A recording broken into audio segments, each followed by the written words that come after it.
Wait, I can vault! So, I have a confession to make. I have never played Demon's Souls before. My journey started when Bloodborne came out, and since then I have conquered every title in the Soulsborne Ring Sekido lineup. Well, all except for one, that is, and I figured it was high time I took a look at where it all began. So today, I am beating Demon's Souls. Also, this whole run was streamed right here on YouTube, so if you want to check out the full unedited playthrough, you can. The first thing I must do is name the hero of the lands, and what stronger name is there than Gilbert? Something I learned rather quickly about this game is that I am terrible at judging the distance of my own attacks. I'm sure that won't be a problem later. The second thing I learned is that you can vault over things, which is pretty cool. Too bad there's only like 3 instances in the whole game that it's useful to do that. Oh boy, my first boss! Welcome to Demon's Souls, bitch.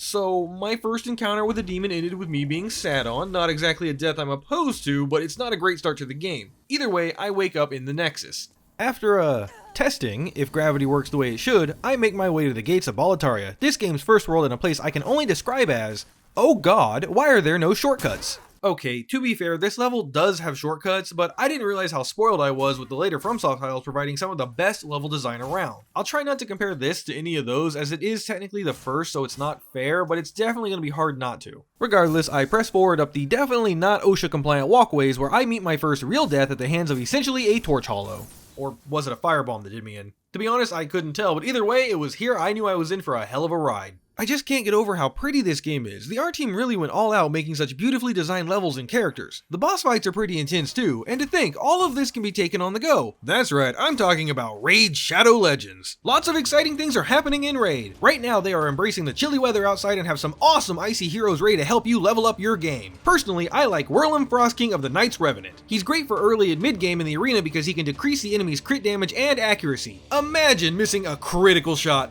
Ha! He's also a great champion for the Doom Tower because his aura skill increases everyone's defense by 40%. But maybe you're more of an offensive player, and for that I point you to another favorite of mine, Jorgid the Breaker. And with a name like that, I wouldn't want to mess with him. He's one of the hardest hitting champions in Raid, but to make it even better, he has a skill that will allow him to ignore all protective buffs. The damage he can output is truly crazy. Almost as crazy as how Raid constantly adds new stuff like the Cursed City. It's one of Raid's biggest features since the Doom Tower, with 100 stages to complete and some where you actually have to take down 2 raid bosses at the same time. Your skill will surely be put to the test, but it's worth it because you have a chance to get your hands on a mythical champion. With all this exciting stuff and more, why haven't you downloaded yet? Click my link in the description or scan my QR code to get insane bonuses like silver, XP brews, and chicken. And once you're in, find me under the name DoomWolf99, join my clan, Doomed Wolves, and we can be legends together. And my friends, I'll see you on the battlefield. Thanks again to Raid for sponsoring this video. Now back to our regularly scheduled programming.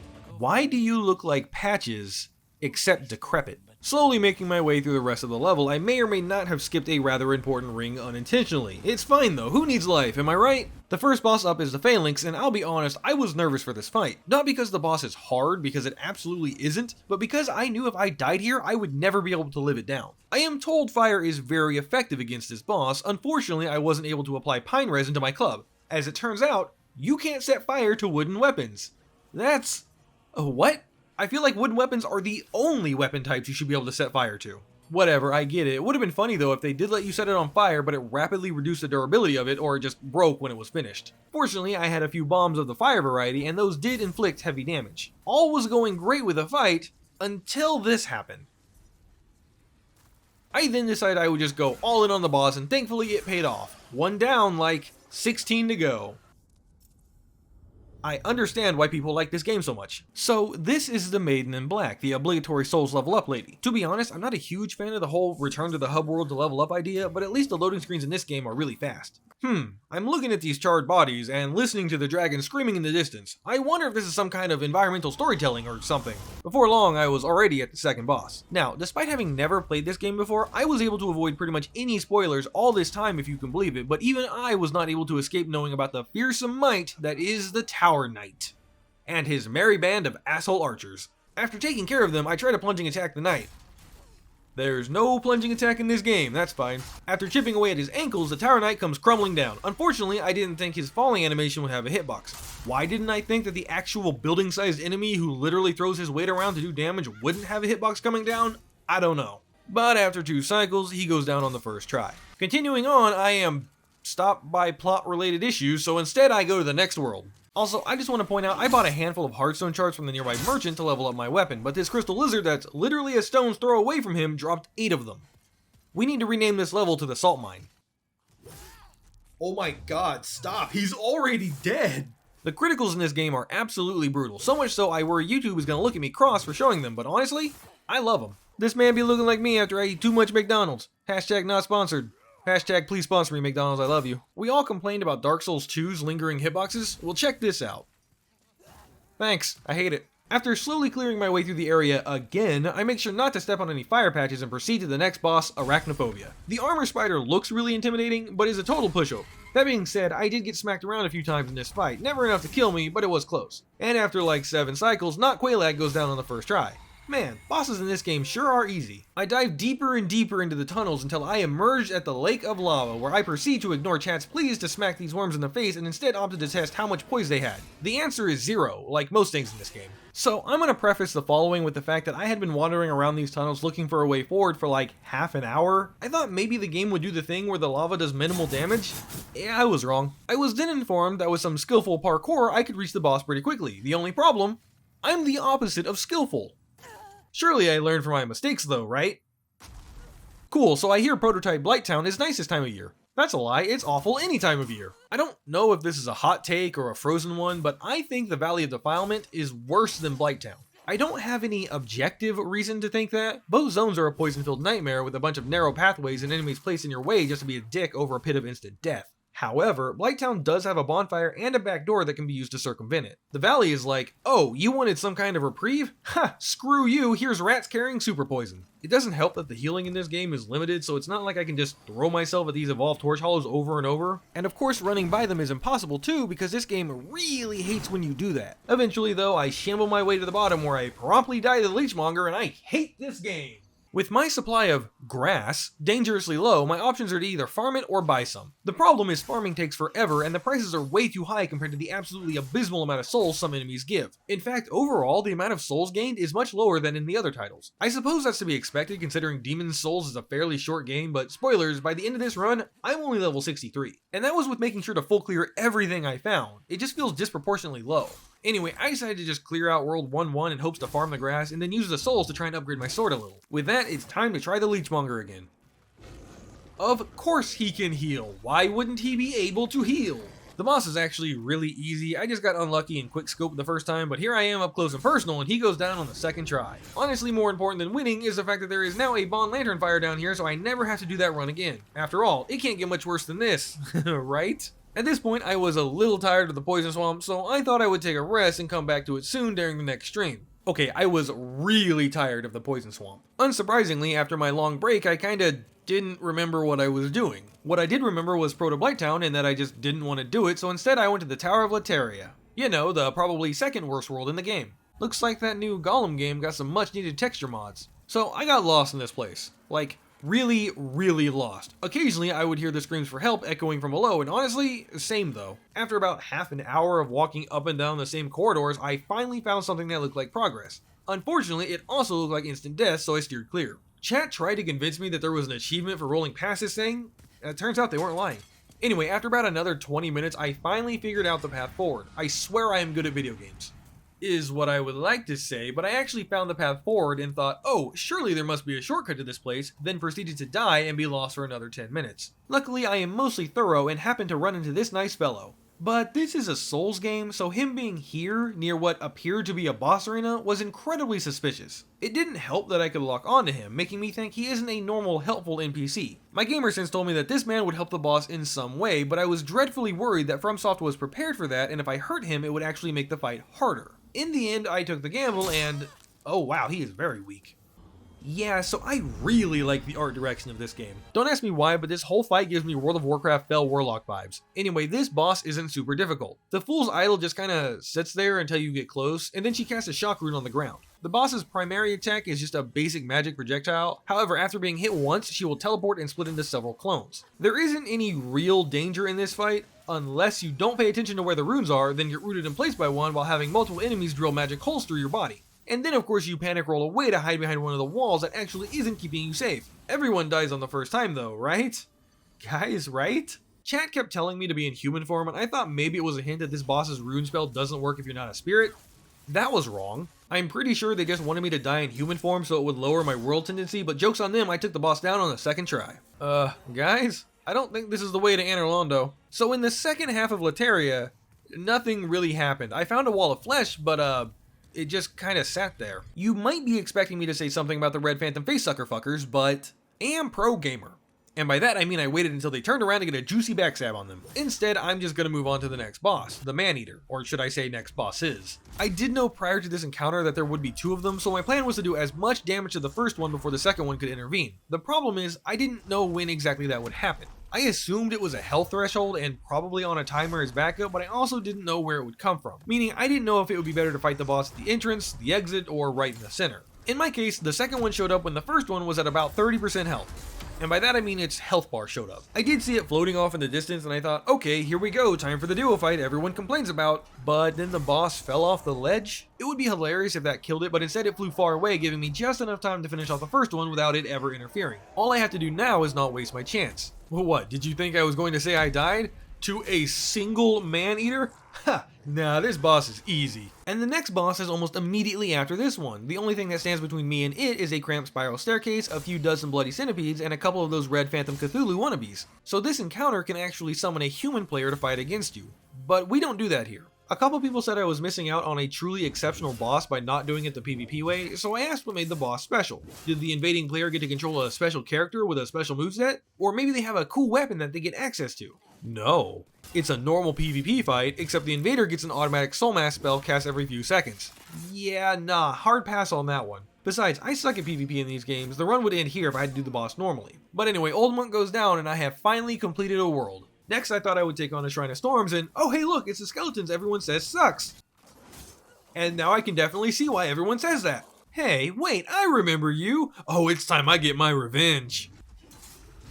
Okay, maybe I haven't learned my lesson. This crow, it does not spark joy. It fills me with an unimaginable rage for some reason. In hindsight, I think this level is the shortest and least confusing in the whole game. And yet, I still managed to get lost. Guys, I think I might have a problem. Either way, I eventually find my way to the Adjudicator. And let me tell you, never before have I ever felt a rush in Souls games like this. I mean, his combos are just crazy. First, there is a big, slow horizontal swing. Then, who could forget about the big, slow vertical swing? Honestly, it's just insane to expect players to memorize these overly complex movements. You know, I'm making a joke, but it took me like 4 minutes to figure out I needed to hit the wound on his side to knock him over. Just for that, I decided to finish him off with my bare fist, so who's the real winner here?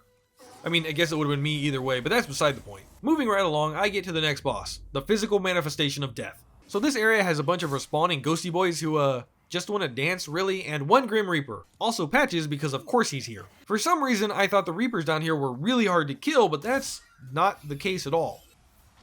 What?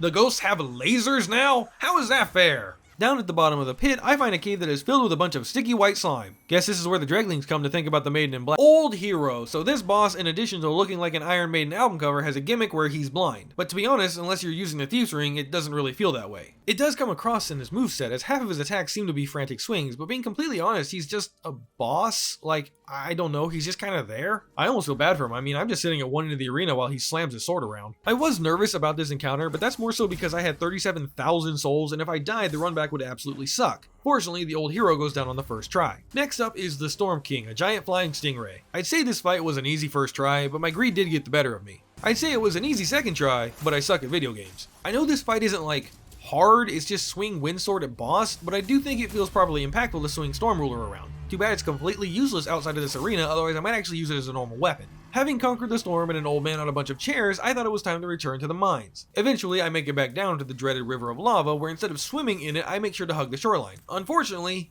I'm just as lost as last time. I don't really recall how I got here, but I ended up at the Flame Lurker, the first actually difficult boss fight. My first attempt at him was going alright, but I didn't expect him to get more aggressive as he got weaker. I don't know why I didn't expect that, probably because every other boss in this game has the same AI as early 1990s Minesweeper did. Anyway, I got roll caught, but the reason why it's funny to mention is because the game actually crashed when it was loading, and when I loaded back up, it put me just outside the fog wall. But as luck would have it, I can't rewrite fate, so the boss ended me. On the third try though, the Flame Lurker gets extinguished. Now it's on to the single hardest fight in the whole game, Dragon God. What? You think I'm joking? No, Dragon God killed me more times than any other fight in this game. Yes, I am that bad. I did not know about the red light green light mechanic that makes up this boss. I mean, I knew it was a gimmick of some sort, just not how it worked. At one point, chat told me to watch his eyes, and this is where I made my critical mistake. See, I took that to mean watch where his eyes are looking and then run when there's time, essentially run and break the pillars when he's not paying attention. But that's absolutely not what it means. It means when his eyes are glowing red, you need to hide. Literally red light, yellow light, I guess. It took me 7 tries. 7! To beat Dragon God. Thankfully, I didn't die to being breathed on at the end. That would have been embarrassing. As much as I would love to be happy about this victory, I can't, as the remaining world is the Rot Swamp. Oh joy, I am so happy. My excitement knows no bounds. Swamp of Sorrow. Yeah, that's pretty accurate. At first, I thought this waist-deep water was just water because I wasn't being poisoned. But joke's on me, I was actually being poisoned. The game just wasn't giving me any indication of that. Like, why? Bluepoint, please, 100% you could have added some kind of visual indicator that would show status effects being applied. No one would have been mad at you, I promise. If there was ever a reason to give up, this place would be it. But I pressed on and eventually found the Moonlight Greatsword, which would be absolutely amazing, except I didn't put anything in the face, so like, oh well. The other important thing I found was a shortcut, and I have never been happier to see a rickety bridge in my life. Except the next boss is laughably easy. Dirty Colossus is... well, I mean a Colossus that's dirty, the name says it all. The boss is so easy, in fact, that halfway through my first attempt, I tried to menu and apply some fire resin to my weapon. That's how exactly non-threatening the boss is. Once again, another easy first try. Immediately following that fight is another really easy encounter, made in Asteria, or should I say Garl. Fortunately, I am the undisputed Demon Souls parry god, and he goes down without an issue. Then I have a nice little chat with his finger maiden. Wait, wrong game. When I say chat, I mean I just casually walked up to her and said, "How you doing?" And then she left. Which, to be fair, is pretty normal in my life, honestly, so good job on the realism, guys. With all the archdemons defeated, it's time to return to where it all began, the Boletarian Palace. Similar to 1-1, this part of the level is a twisting, winding maze with narrow passageways and death around every corner. Well, death for the enemy, not so much for me. Well, I can see where Dark Souls 3 took its inspiration from. Alright, I've got you cornered now, you cheeseburger-loving asshole, and I'm gonna... oh, I'm sorry, I didn't realize you already had a slaughtering scheduled. Perhaps we double booked. I can come back another time. The Penetrator. That's the name you guys settled on. No one looked at that and thought, maybe we could do better. Not a single person. Compensation to Sword is the textbook definition of a cool boss that is pretty lackluster. I feel bad for saying this boss only has 3 attacks because the original game is old, but like this boss only has 3 attacks. Combine that with his lack of poise and the fight's over after about a minute on the first attempt. Honestly, the 3 red phantoms in the next room are more intimidating, but in addition to being a parry god, I am also a run around and backstab them god. One obligatory long elevator ride later, I arrive at the top of the palace to face Father Time. Oh no, wait, I'm sorry, it's just old King Allant. I gotta say, this is a really cool fight. The way the wind makes these wings, the way he zooms around the arena, and let me say, that explosion spell? Oh, it's beefy. In case anyone was wondering, no, I did not get grabbed, and yes, I know what happens when you do, which is exactly why I avoided it by standing on the other half of the continent anytime he pulled it out. After just a couple minutes, the old king falls, but the adventure isn't over yet. Maiden, this is not what I had in mind when you asked me to plunge the depths of your dark hole. Oh my god, I have no idea what that is, but I can't wait to fight it. Maybe it's like Shadow of the Colossus and I have to scale its back while hitting certain weak points and fighting off enemies. The fuck is this? I'm sure this boss has some wicked lore implications, but like, come on game, you could have ended on a high note with the False King. Regular King Allant is... I mean, he's there. I just circle him and smack the booty a dozen or so times, and with that, I have finished Demon Souls for the first time. Thank you everyone for watching, and thanks again to Raid for sponsoring this video. Don't forget you can download Raid for some cool stuff using my link or QR code. Also, big thanks to my patrons. Stay beautiful, y'all. If you enjoyed the video, please consider giving a like and subscribing. It really helps the channel out, and let me know in the comments what kind of challenge runs you'd like to see in Demon Souls because I'm excited to play it more. But until next time, my friends, don't you dare go hollow.